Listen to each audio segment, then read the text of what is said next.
के 10 बज चुके हैं। एबीपी न्यूज पर अपने शो संविधान की शपथ के साथ हाजिर हूं मैं रोमाना इसार खान।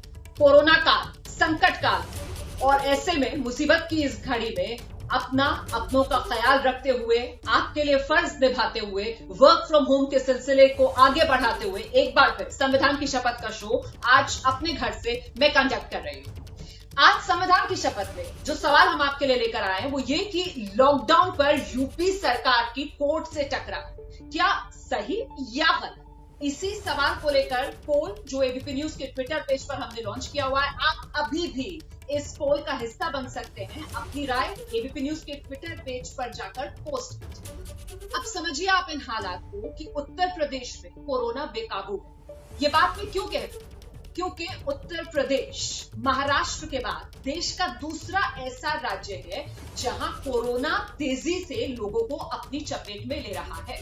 दरअसल एक्टिव केसेस के मामले में महाराष्ट्र के बाद यूपी का कोरोना मरीजों में दूसरा नंबर है और यही हालात है जिसकी वजह से इलाहाबाद हाईकोर्ट की तरफ से कल यूपी सरकार को निर्देश दिया गया कि साहब 5 शहरों में आप लॉकडाउन लगा दीजिए। लेकिन यूपी सरकार ने इसे नहीं माना। यूपी सरकार ने सुप्रीम कोर्ट का दरवाजा खटखटाया और अब सुप्रीम कोर्ट ने इलाहाबाद हाईकोर्ट के निर्देश पर फिलहाल अंतरिम रोक लगा दी है।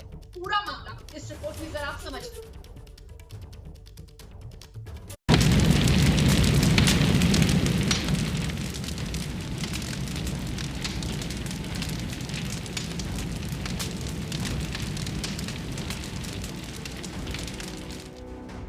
कहते हैं मौत का कोई चेहरा नहीं होता। कब, कहां और कैसे मौत अपने शिकार को दबोच लेगी ये बात भी कोई नहीं जानता है। लेकिन देश में इन दिनों मौत का सिर्फ एक ही चेहरा नजर आ रहा है। ये वो चेहरा है जिसने अमीर से लेकर गरीब तक हर किसी को डरा दिया है। ऐसे में तो इनको ये इंतजाम रखना चाहिए कि मरीज अगर क्रिटिकल है तो उसको फौरन बेड दिया जाए। हम देने को तैयार है। 2 लाख, 3 लाख, 4 लाख, कितने लाख लोग हैं। कम से कम मेरे बाप तो बच जाए, मेरी माँ भी नहीं है, हम अनाथ हो जाएंगे अगर बेड नहीं मिला हमें। यूं तो कोरोना ने देश भर में अपना कहर बरपा दिया है, लेकिन अब तेजी से इसके शिकंजे में आता जा रहा है यूपी। महाराष्ट्र के बाद उत्तर प्रदेश देश का दूसरा ऐसा राज्य है जहां कोरोना के सबसे ज्यादा करीब 2,08,000 एक्टिव केस हैं। 19 अप्रैल को राजधानी लखनऊ में कोरोना के करीब 5,551 एक्टिव केस थे और कोरोना से 22 लोगों की जान गई। जब तक यहाँ पर आप भीख ना मांगिए तब तक आपको बेड नहीं दिया जाएगा। वहाँ पर हॉस्पिटल जाता हूँ, बोलते हैं वहाँ बेड खाली है, बस ले आइए।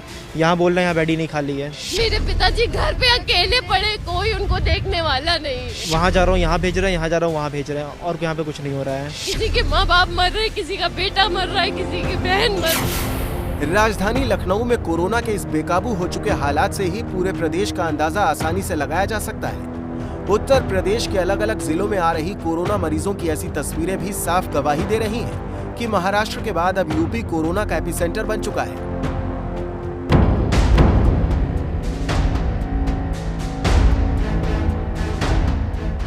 कोरोना की दूसरी लहर के लिए सबसे बड़ी वजह लोगों के कोविड बिहेवियर का पालन न करना बताया जा रहा है। यही वजह है कि बेकाबू होते कोरोना संक्रमण को देखते हुए दिल्ली में 1 हफ्ते का लॉकडाउन लगा दिया गया है। उधर कोरोना संक्रमण में नंबर 1 बन चुके महाराष्ट्र में 14 अप्रैल से ही 1 महीने की लॉकडाउन जैसी संचार बंदी कर दी गई है। संचार बंदी से पहले मुंबई में लाखों की तादाद में एक बार फिर पलायन हुआ था, जिसमें बिहार और उत्तर प्रदेश से आए प्रवासी मजदूर रेल और बसों से अपने घरों के लिए निकले थे।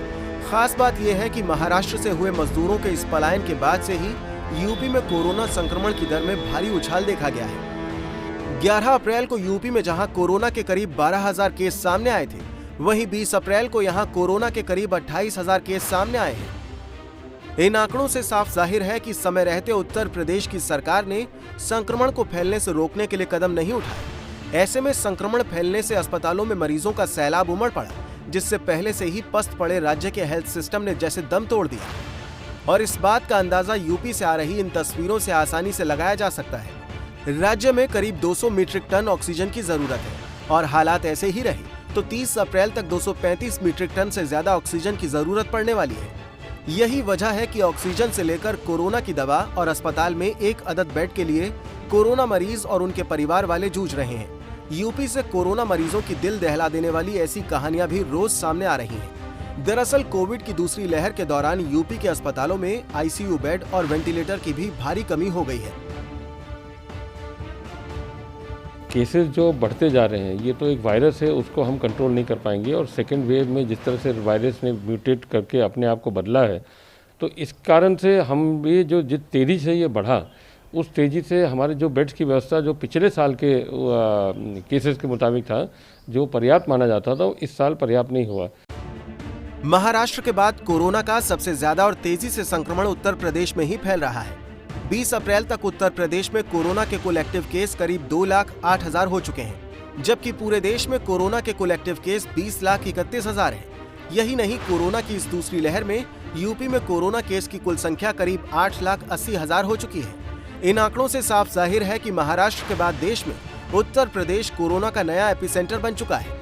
और यही वजह है कि यूपी में कोरोना के बेकाबू हालात को देखते हुए 19 अप्रैल को इलाहाबाद हाईकोर्ट ने राज्य के 5 जिलों में 26 अप्रैल तक लॉकडाउन लगाने का आदेश दिया था।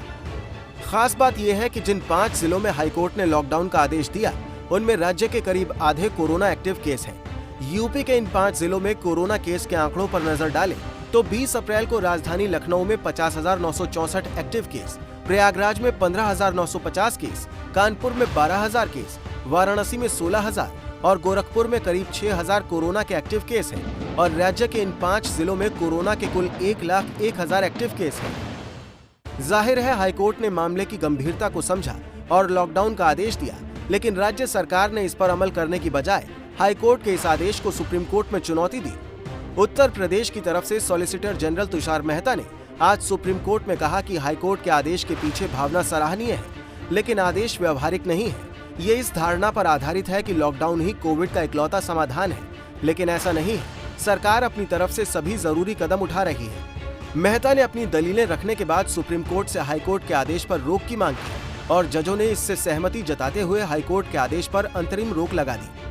लेकिन कोर्ट ने यूपी सरकार से कहा कि वो कोविड से निपटने के लिए उठाए गए कदमों का ब्यौरा दे। कोर्ट ने मामले को 2 हफ्ते बाद सुनवाई के लिए लगाने का निर्देश दिया है, लेकिन जिस रफ्तार से उत्तर प्रदेश में कोरोना स्पीड पकड़ चुका है, उस पर लगाम लगाने के लिए सरकार की क्या तैयारी है और वो इससे कैसे निपटेगी, इस सवाल का जवाब फिलहाल किसी के पास नजर नहीं आ रहा है। लॉकडाउन पर यूपी सरकार की कोर्ट से टकराव सही या गलत? संविधान की शपथ में आज बड़ा सवाल यही जिस पर इस वक्त हमारा पोल जारी है। और इस बीच दिल्ली, जहां 26 अप्रैल तक लॉकडाउन का ऐलान हो चुका है, दिल्ली के रेलवे स्टेशन का नजारा ऐसा है कि वहां पर श्रमिक बेबस नजर आ रहे हैं, किसी भी तरीके से अपने घर पहुंचना चाहते हैं। ये हाल तक जबकि दिल्ली के मुख्यमंत्री आश्वासन दे चुके हैं कि आप मत जाइए दिल्ली छोड़कर। और अब से कुछ देर पहले प्रधानमंत्री मोदी ने भी अपने संबोधन में राज्य सरकारों से कहा कि श्रमिकों को भरोसा दिलाएं, जो जहां है वहीं रहे।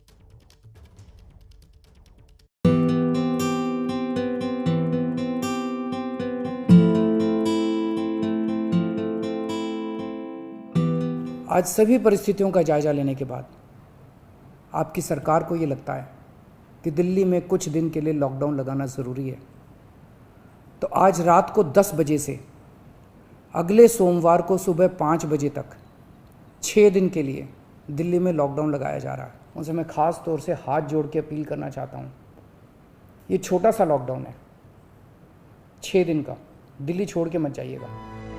अरविंद केजरीवाल ने भरोसा तो दे दिया, लेकिन दिल्ली के आनंद विहार रेलवे स्टेशन पर कामगारों की भीड़ बता रही है कि उनका भरोसा दिलाना कुछ ज्यादा काम नहीं आया है। साल भर से बेलदारी कर रहे हैं, 11 बजे का 11 बजे किराया प्रति थे। किराया हम लोग को नहीं नहीं लगा था, हम लोग चल दिए। हम लोग सूखा पका खिला के लेके जा रहे हैं, चूरा तूरा खिला रहे हैं, और क्या चीज़ खिलाएंगे? कुछ नहीं, जो घर से तनी मनी बना के लाए हैं तो रात में खत्म हो गया।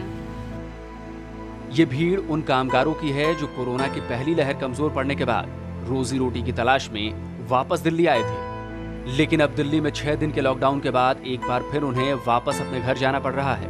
दिक्कत वही पुरानी है, लॉकडाउन में काम बंद हो गया है, अब खाने को लाले पड़ रहे हैं। टिकट अभी नहीं मिला है, ले लेंगे। कब तक ऐसे इंतजार करेंगे? कब से यहाँ पर बैठे हुए हैं? बहुत देर, आधा 1-2 घंटा हो गया कम से कम बैठे हुए।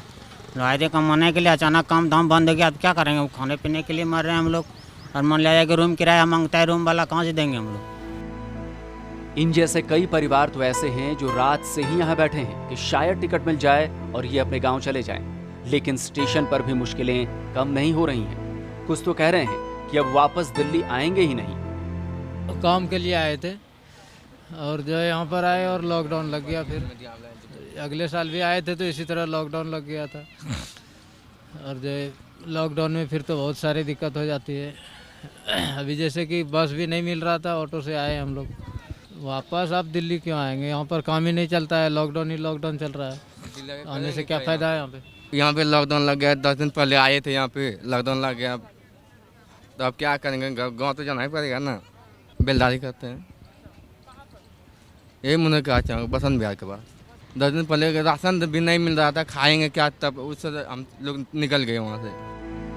दिल्ली छोड़कर वापस अपने गांव जा रहे लोगों में ज्यादातर लोग वो हैं जो दिहाड़ी कामगार हैं। बिहार में छपरा के रहने वाले नंद कुमार भी इन्हीं में से एक हैं। लॉकडाउन की खबर मिली तो रात को ही अपने परिवार के साथ आनंद विहार पहुंच गए, लेकिन घर जाने के लिए कोई साधन मिल ही नहीं रहा। यहाँ पे कंपनी में काम करते थे, तो अभी कंपनी बंद हो गई है लॉकडाउन में। बंद हो गई है लॉकडाउन में। काम कंपनी में काम करते थे साथ में, वापस जा रहे हैं। कामगारों की घर वापसी पर दिल्ली के लेफ्टिनेंट गवर्नर अनिल बैजल ने चिंता जताई है। जानकारी के मुताबिक उन्होंने लोगों से दिल्ली छोड़कर ना जाने की अपील की है और भरोसा दिलाया है कि सरकार की तरफ से लोगों को पूरी मदद मिलेगी। अनिल बैजल ने इस मुद्दे पर दिल्ली के सीएम और चीफ सेक्रेटरी से मुलाकात भी की है, लेकिन हजारों की भीड़ एक बार फिर पलायन पर मजबूर है और इसी के साथ इस पर सियासत भी शुरू हो गई है। यूपी सरकार में मंत्री सिद्धार्थनाथ सिंह ने केजरीवाल पर आरोप लगाया है। दिल्ली सरकार ने फिर वही उत्तर प्रदेश के और बिहार के लोगों के साथ करा कि बसें लाकर बॉर्डर पे छोड़ दी लोगों को, उनकी व्यवस्था नहीं करी। लेकिन उत्तर प्रदेश के मुख्यमंत्री ने कल रात में उत्तर प्रदेश की बसें लगाकर, सरकारी और प्राइवेट लगाकर 70 से 1 लाख लोगों को वहां से निकालने का कार्य शुरू कर दिया है और उनको अपने गांव तक की पहुंचाने का कार्य कराया जा रहा है। जाहिर है पलायन के मुद्दे पर दिल्ली और यूपी एक बार फिर आमने सामने है। सियासत का रंग भी यही है, लेकिन परेशान एक बार फिर वही कामगार है जो बेचारा 2 जून की रोटी की तलाश में अपना घर बार छोड़कर दूसरे प्रदेश में जाता है।